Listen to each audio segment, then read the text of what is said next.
오늘부터 3일 동안 새벽마다 요엘서에 대한 말씀을 나누게 될 것입니다.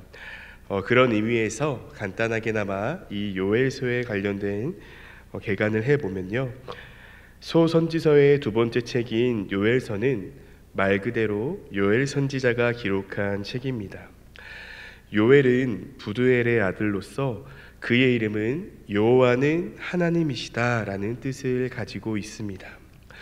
또 그 아버지인 부두엘의 이름이 하나님의 설득자 또는 하나님의 성실성을 뜻하는 것으로 보아 그의 가문이 경건한 가정이었음을 알 수 있습니다.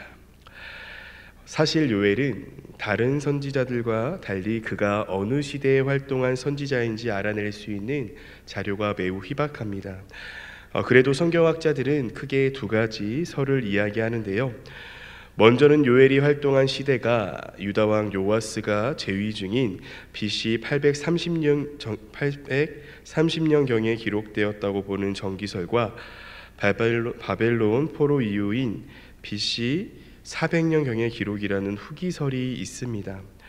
후기설은 유다왕에 대한 언급이 없고 포로 후기 시대의 용어가 사용된다는 사실이 근거가 됩니다. 그러나 대부분은 본서 3장 6절에서 8절의 내용을 유다를 공격했던 블레셋에 대한 징계 예언으로 봅니다. 블레셋이 유다를 침공한 것은 요호람 때였고 유다가 블레셋에게 보복한 것은 우시야 왕 때였습니다. 따라서 요엘서는 BC 841년에서 792년 사이에 기록된 것으로 추정됩니다. 또 요엘은 다른 구약 선지자들과 마찬가지로 오직 회개만이 하나님의 심판을 면할 수 있다라고 여겼습니다. 앞으로 3일 동안 살펴보겠지만요. 요엘은 하나님의 이름으로 지금 당장 그리고 마음을 다하여 돌아올 것을 외치고 있습니다. 또 요엘서의 핵심 주제는 크게 세 가지로 첫째, 하나님의 징계, 둘째, 회개와 용서, 셋째, 성령 강림에 대한 역사입니다. 짧게나마 요엘서를 개관해 봤는데요. 개관은 늘 딱딱하고 어렵죠. 그래도 요엘서에 대한 이러한 지식을 가지고 말씀을 보시면 더 잘 이해하실 것이라고 생각됩니다. 성도님들의 표정을 보니 저만의 생각일 수도 있겠네요. 저는 오늘 요엘서 1장 말씀을 통해서요. 단 한 가지의 메시지만 나누려고 합니다. 그만큼 이 메시지대로 살아가는 것이 어렵다라는 것인데요. 그럼에도 불구하고 절대 포기하지 마시고 이 메시지대로 살아가시는 모든 성도님들이 되시기를 소망합니다. 요엘서 1장 말씀을 통해 나누고 싶은 단 하나의 메시지, 바로 그리스도인들은 죄의 결과가 어떤 것인지 자손 대대로 가르치며 경계해야 합니다. 다시 말하면 신앙의 유산을 물려줘야 한다는 것입니다. 본문 말씀 3절을 보면 너희는 이 일을 너희 자녀에게 말하고 너희 자녀는 자기 자녀에게 말하고 그 자녀는 후세에 말할 것이니라고 기록하고 있습니다. 성도 여러분, 여기서 말하는 이 일은 무엇일까요? 다음 절인 4절에 기록된 것과 같이 메뚜기 재앙을 뜻하는 것입니다. 요엘 선지자는 이처럼 그의 시대에 발생한 메뚜기 재앙을 자손들에게 대대로 말할 것을 요구하고 있습니다. 그렇다면 요엘이 그의 시대에 발생한 메뚜기 재앙에 대해 자손 대대로 알게 하라고 한 이유가 무엇일까요? 그것은 메뚜기 재앙을 기억함으로써 메뚜기 재앙이 초래하게 된 그 원인을 경계하게 하기 위해서입니다. 요엘은요, 그 당시 메뚜기 재앙을 하나님의 심판으로 해석하여 많은 사람들에게 회개할 것을 요청합니다. 뿐만 아니라 계속해서 나누고 있듯이 자손 대대로 가르치며 경계하라고 합니다. 이는 곧 자녀들에게 죄의 결과가 무엇인지 가르쳐야 한다는 것입니다. 성도 여러분, 우리 그리스도인들은 죄의 결과가 무엇인지 자녀들에게 계속해서 가르쳐야 합니다. 사실 우리가 자녀들에게 가르쳐야 할 것들이 너무나 많이 있습니다. 그런데요, 그 중에서도 우리가 반드시 잊지 않고 가르쳐야 하는 것, 다른 무엇보다 앞서 깨우쳐줘야 하는 것은 바로 죄의 결과입니다. 그렇다면 죄는 무엇입니까? 바로 하나님을 떠나 살아가는 것이죠. 그런데요, 너무나도 안타깝게도 나의 자녀가 하나님을 떠나 살아갈 수 있겠죠. 신앙의 방황을 할 수도 있을 것입니다. 어제 살펴본 탕자의 비유 말씀에서 둘째 아들과 같이 말이죠. 하지만 그리스도인 부모인 우리는요, 탕자의 비유 말씀에서 아버지가 둘째 아들을 기다린 것과 같이 계속해서 자녀를 품고 기도하며 하나님의 품으로 다시금 돌아올 수 있도록 기도해야 할 것입니다. 하나님의 간절한 도우심을 바라는 마음을 가지고 말이죠. 성도 여러분, 오해는 마시기 바랍니다. 현재 나의 자녀가 교회를 다니지 않고 신앙생활을 하지 않는 것이 다 부모인 여러분의 잘못이다라는 것이 아니라 결국 우리 자녀에게 신앙의 유산을 물려주자라는 것입니다. 그것이 조금은 더딜지라도 말이죠. 최근 저에게 한 가지 걱정이 있었습니다. 늘 걱정 없이 살아가는 저에게 한 가지 걱정의 마음이 들었습니다. 제가 섬기고 있는 부서는 통계상, 오해는 마세요. 통계상 모든 사역자들이 기피하고 떠나면 다시 돌아오지 않는 중등부인데요. 지난 3년 동안은 청소년부에서 사역을 하다가 올해 중고등부가 분리되면서 저도 처음으로 중학생 친구들만 이제 사역을 하게 되었는데요. 통계가 꼭 틀린 것만은 아닌 것 같기도 하더라고요. 솔직히 중학생 친구들 쉽지 않습니다. 자, 보십시오. 설교 시간에 제가 이렇게 설교를 하면 성도님들이 어찌됐든 저랑 이렇게 아이 컨택을 하면서 보시잖아요.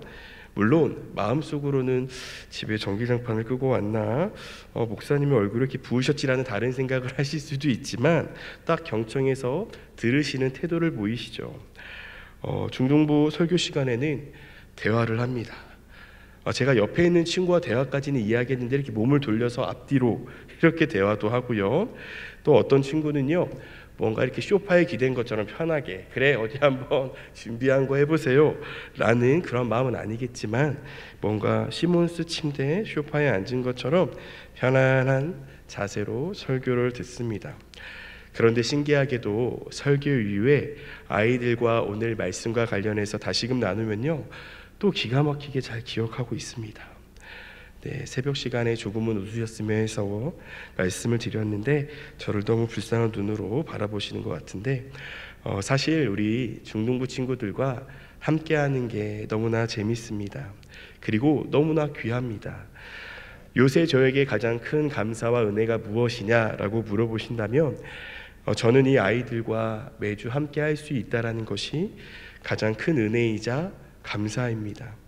그래서 아이들이 앞뒤로 대화를 하든 또 시몬스 침대에 있는 것처럼 말씀을 들어도 아무런 타격이 없습니다.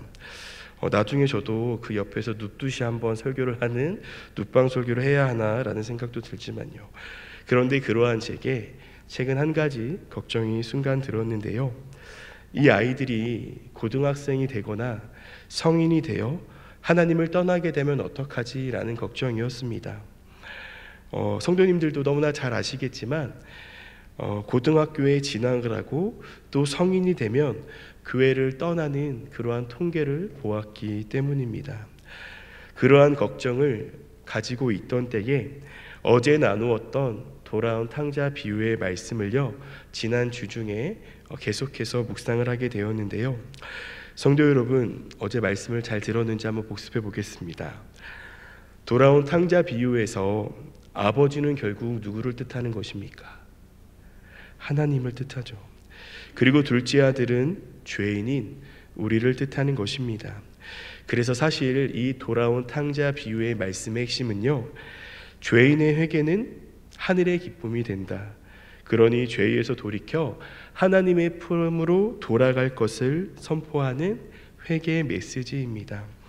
너무나 귀한 메시지죠. 그런데 저는 회개의 초점이 아닌 아버지의 행동에 초점을 맞추어서 우리 중등부 친구들과 말씀을 나누었습니다.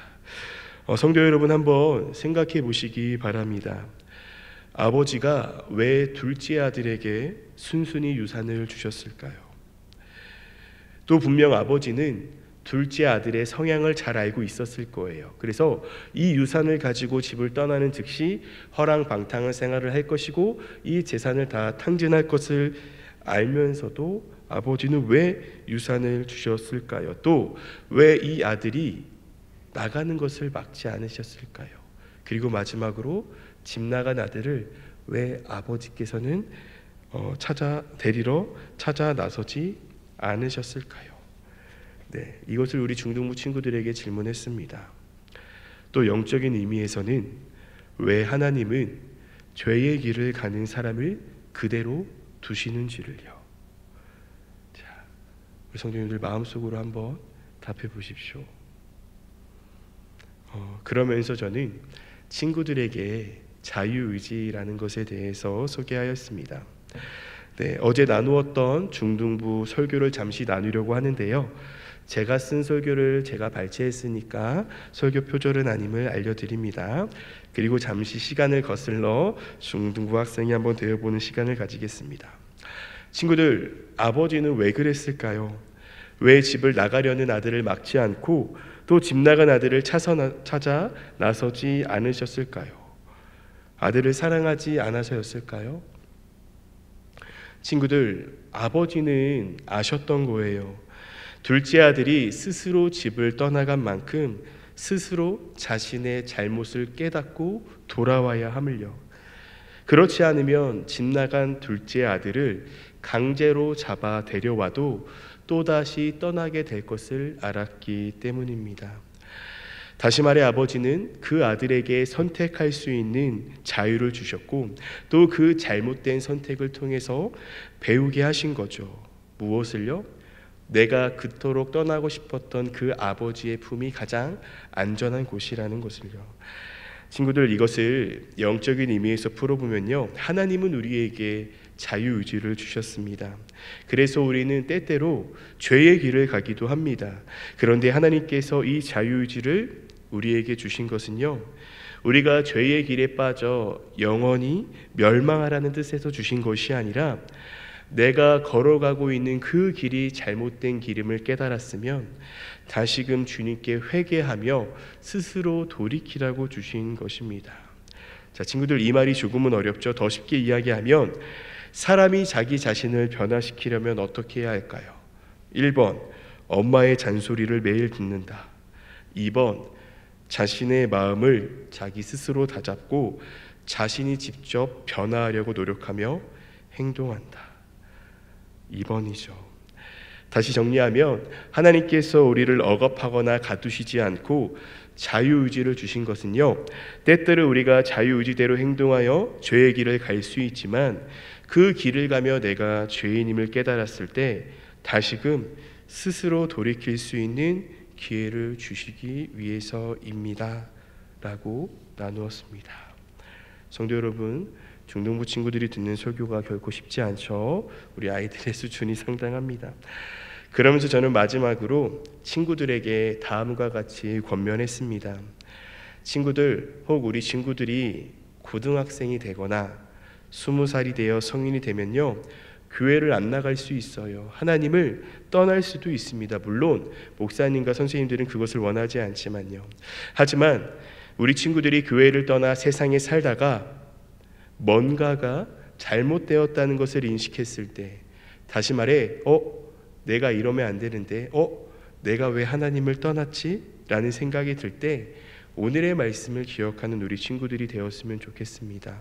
그때가 바로 하나님을 만나는 때입니다 라고 나누었습니다. 저는 우리 중등부 친구들이 하나님께서 저에게 맡겨주신 선물이라고 생각합니다. 때로는 이 선물이 저에게 부담을 주기도 하지만 너무나 귀합니다.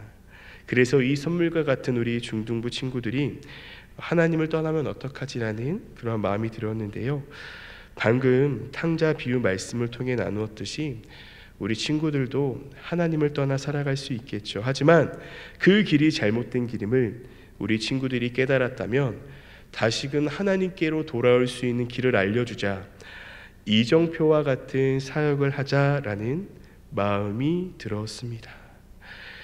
사랑하는 성도 여러분, 혹 나의 자녀가 하나님을 떠났습니까? 신앙의 사춘기를 보내고 있나요? 그때 부모인 우리는 이정표와 같이 살아야 합니다. 길을 알려주는 이정표는요, 쉽게 위치를 바꾸지 않습니다. 이 말은 곧 부모인 우리가 먼저 진정한 그리스도인으로 살아낼 때 우리의 자녀 또한 나를 통해 하나님을 바라볼 수 있다는 것입니다.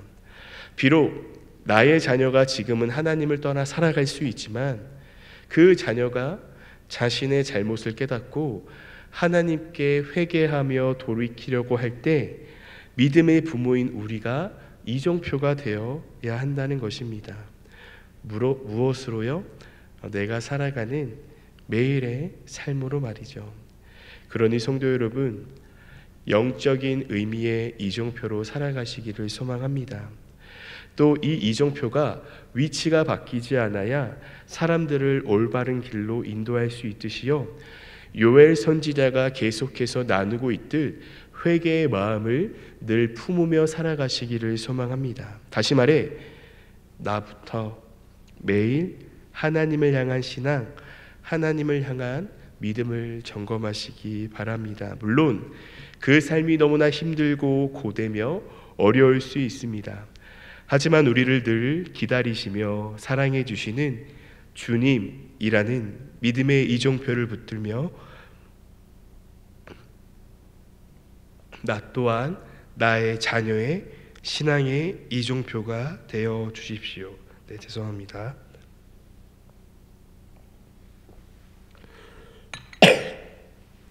그래서 나의 자녀가 신앙의 사춘기를 벗어나 신앙의 유산을 받으러 가려고 결심하는 그때 부모 대신 우리 성도님들께서 믿음과 신앙의 이정표가 되어 우리 자녀들을 잘 이끌어 주시기를 바랍니다.